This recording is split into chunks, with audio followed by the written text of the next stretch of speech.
আলু একসঙ্গে সিদ্ধ করে নিয়েছি, সেটা দিয়ে আমি একটা চপ বানাবো। আর এখানে উইংস নিয়েছি, এটা আমি একটু সিদ্ধ বসাই দিচ্ছি, কারণ আমি একটু সিদ্ধ করে নিই, সিদ্ধ করে নিলে আমার কাছে ভালো লাগে। তো এটা আমি আজকে কীভাবে কী করি সেটা একটু শেয়ার করবো, তো ভিডিওটা দেখতে থাকুন। লেবুর শরবতগুলি নিচ্ছি, একটু লবণ দিয়ে দিই, লবণটা দিলে একটু ভালো লাগে, শরবতটা শরীরের জন্য উপকার হয়। লেবুটা চিপে নিয়েছি, এটা আমি ছেঁকে নেব, এই জগে রাখবো। আর এইখানে আমি বাঙ্গির জুস করব, সেটাও রেডি করতেছি। আয়োজনে চলে যাচ্ছি। একটা ছোটো গ্রেটার নিয়েছি, এই গ্রেটারটা দিয়ে আমি আলুটাকে গ্রেট করে নিব, আমি ডিমটাকেও ভালোভাবে গ্রেট করে নিব। কি সুন্দর গ্রেট করে নিয়েছি, এভাবে গ্রেট করে নিলে কোনো থাকে না, আস্তে আস্তে অনেক সুন্দর। এখন কি সুন্দর হয়েছে ডিমগুলা, এটাকেও আমি গ্রেট করে নিয়েছি। এখন এটা আমি আলতোভাবে আলুর সাথে এটার সাথে মাখিয়ে দেব। আমি হানি উইংস করবো, তো এটাকে আমি একটু ফ্রাই করে নেব। ফ্রাইতে আমি এখানে আটা ময়দা দিয়ে মিক্স করছি, অল্প ছিল ময়দা, তাই ডিম দিয়ে দিয়েছি। তেল গরম হয়ে গেছে, দিয়ে দিচ্ছি বিসমিল্লাহ।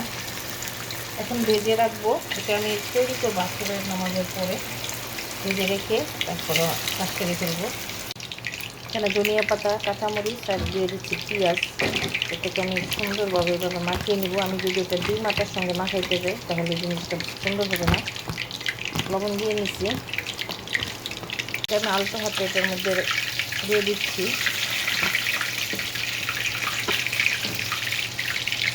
খাই নিলাম, হয়ে গেছে। চপগুলো বানাই নিলাম, এখন আমি কোট করব। তো এখানে আমি আলুগুলা সব এরকম করে নিয়েছি। যেহেতু এখানে এই ব্যাটারটার মধ্যে ডিম আছে, ময়দা আছে, সব কিছু দেওয়া আছে, তো এটার মধ্যে চুবিয়ে চুবিয়ে আমি এটার মধ্যে ব্রেড ক্রাম্ব করে নিচ্ছি।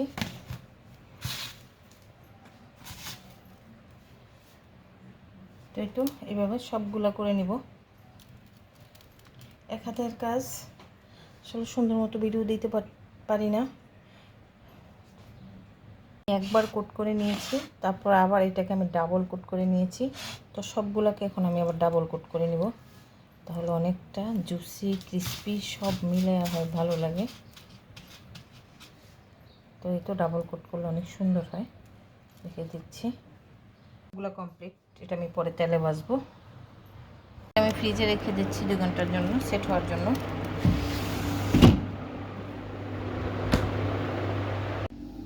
5টা বেজে গেছে, আমি এগুলো বের করে নিলাম, 10 মিনিট বাইরে বের করে রাখবো। তো যাই হোক, এখন ভাজাভাজির পালা।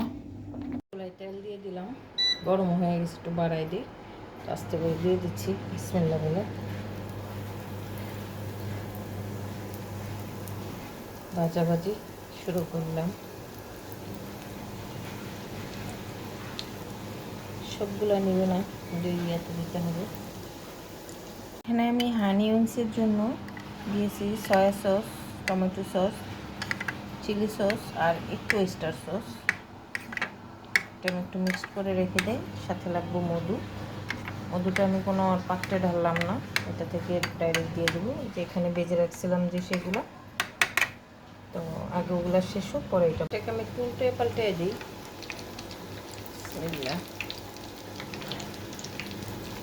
এইভাবে আলুর চপটা বানাইলে দেখা যায় যে ডিমটাও হয়ে যায়, আলুটাও হয়ে যায়, মানে দুটাই হয়ে যায় একসঙ্গে, একই জিনিস।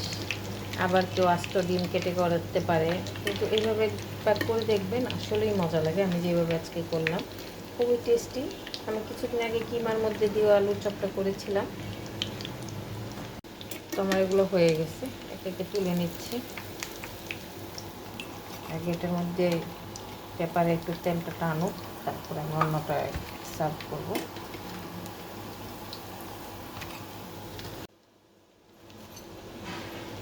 এগুলো আমার ভাজা হয়ে গেছে, অনেক সুন্দর হয়েছে মাশাআল্লাহ, অনেক ক্রিস্পি। এখন হানি উইংসের জন্য হাঁড়ি বসাই দিলাম, আর একটা ফ্রাই প্যান দিয়ে দিচ্ছি সেই সসটা যেটা আমি মিক্স করে রাখছিলাম। তো আমি দিয়ে দিব একটু গোলমরিচ পাখি আর একটু এলাচ পাখি, আর দিয়ে দিচ্ছি অল্প একটু চিলি ফ্লেক্স। আমি আবার উপরে দিব। এটাকে আমি ভালোভাবে একটু নেড়ে নিই। রেসিপি দিব, তো এখানে আমি দিয়ে দিচ্ছি 2 চামচ হানি, মধুটা। এই তো এখন আমি এটাকে ভালোভাবে মিশিয়ে নিচ্ছি। আমি ফুল রেসিপিটা আরেকদিন দিব, কেন স্পেশাল বা কেন এতটা মজা হয়।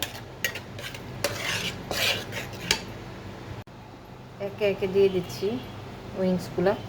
বিসমিল্লাহ।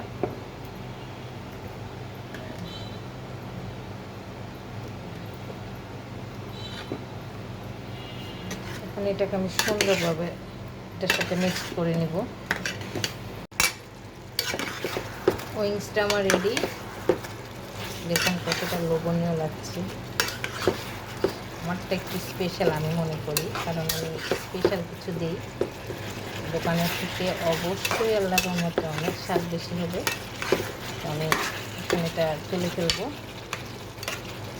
এই তো নরম হয়ে গেছে। বিসমিল্লাহ।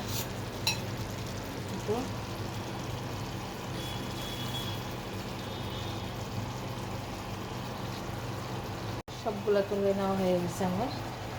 আর এই গ্রেভিটা আরেকটু আমি শুকাবো।